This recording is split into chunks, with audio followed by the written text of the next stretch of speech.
Guys finally make it labs को first ever class run भयो तर सबै गर्दा गर्दै पनि एउटा ठूलो मिस्टेक भएछ।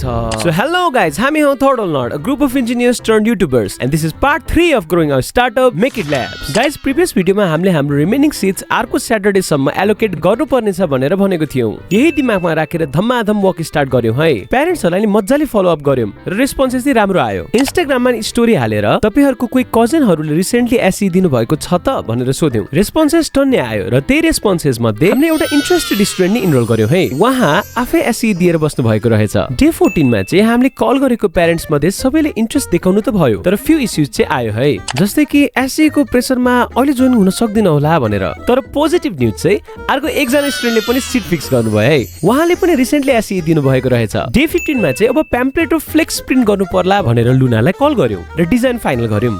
साइडमा नेक्स्ट युट्युब भिडियोको लागि नि काम अगाडि बढ्दै नै छ है गाइस। डे 16 चाहिँ मेनली फ्लेक्स र प्याम्पलेट प्रिन्ट गर्नेमै दिन गयो र बिजनेस कार्ड पनि बनायौं। कस्तो छ त गाइस हाम्रो बिजनेस कार्ड? पढाउने दिन आउँदै गर्दा हामीले मोर प्यारेन्ट्सलाई फलो अप गर्यौं। हाम्रो लोकेसन टाढा भएको कारणले इन्ट्रेस्टेड हुँदा हुँदै पनि दुईजना स्टुडेन्ट्स आउन पाउनु भएन। एउटा चाहिँ क्लियरली नट इन्ट्रेस्टेड वाला रिप्लाई नि पायौं है, which made us a little beet sad. तर केही छैन। डे 18 मा चाहिँ हाम्रो साथीको प्ले कौशी थिएटरमा थियो, त्यसैले त्यहाँ नि गएर हाम्रो फ्लेक्स राख्यौं अनि प्ले पनि हेरेको दामी थियो। गाइस भोलि हाम्रो फर्स्ट क्लास छ। सबै सरसफाइको कार्यक्रम धमाधम भइरहेको छ है।